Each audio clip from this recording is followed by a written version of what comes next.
Kemudian mahram. Mahram itu ada 3. Pertama ada namanya mahram syakik, kandung, saudara kan? Kandung.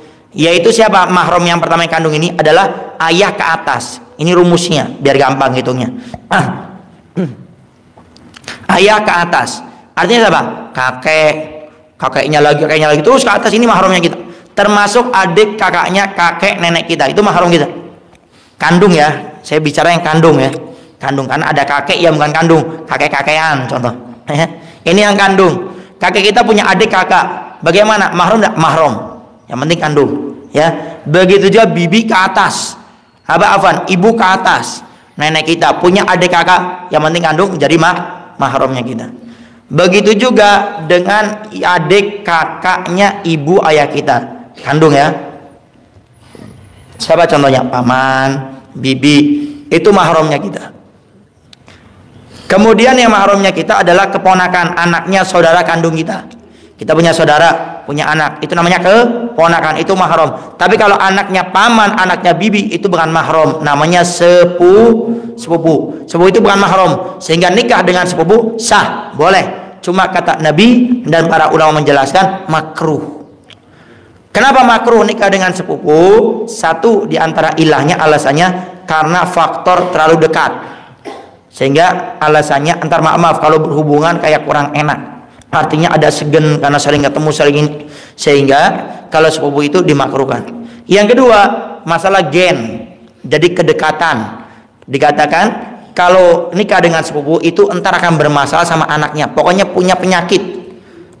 Ya, bahkan kata dokter pun itu enggak tahu, pokoknya bahasa dokternya itu entar ada masalah dari gennya karena faktor terlalu dekat.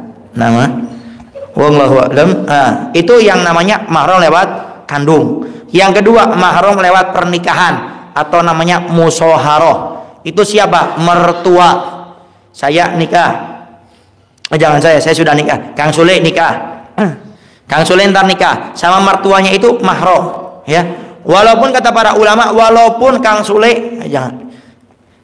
Ada orang si A nikah, ya, dia sama mertuanya mahram. Walaupun si A ini cerai sama anak perempuannya, tetap mahram. Jadi namanya mahram mu'abbad. Jadi dalam fikih ada namanya mahram mu'aqqad, ada mahram mu'abbad. Mahram mu'abbad ini selama-lamanya.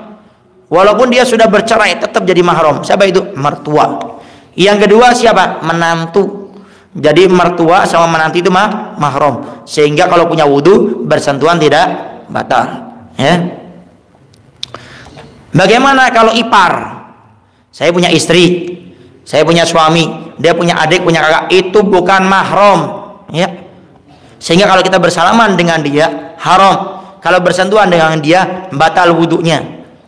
Kalau bukan mahram berarti boleh dinikah, boleh. Tapi entar kalau terjadi musibah dalam rumah tangga kita, terjadi perceraian, ini termasuk yang namanya mahram mu'aqqad, mahram sementara. Siapa itu? Ipar.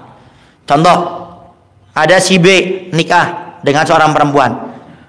Istrinya dia ini punya adik atau punya kakak perempuan, sehingga dia bukan mahram, tapi tidak boleh menikahinya. Ini namanya mahram sementara. Artinya kalau seandainya naudzubillah min dzalik, istri dia meninggal atau cerai, dia boleh nikah dengan kakak istrinya atau adik istrinya, atau dikenal dengan naik turun ranjang. Ya, ada istilah turun ranjang, naik ranjang. Saya terus terang baru tahu di sini ini. Naik turun ranjang, ya. Pokoknya itu bukan mahramnya kita, tapi menjadi mahram sementara karena kita nikah dengan saudaranya, ya. Kemudian yang terakhir adalah mahram lewat rodho, lewat susuan. Ini hanya seorang anak yang disusui dengan seorang perempuan, ya. Contoh, ada seorang anak baru dilahirkan, disusui dengan seorang ibu yang lainnya, maka ini bisa jadi mahram lewat rodho, susuan, dengan dua syarat.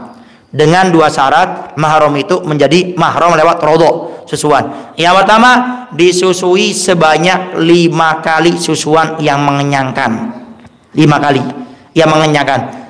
Maksud mengenyangkan itu perkiraannya, barometernya itu seberapa. Sekiranya dia kalau nyusu ini bayi dilepas sendiri. Itu yang pertama, artinya mengenyangkan.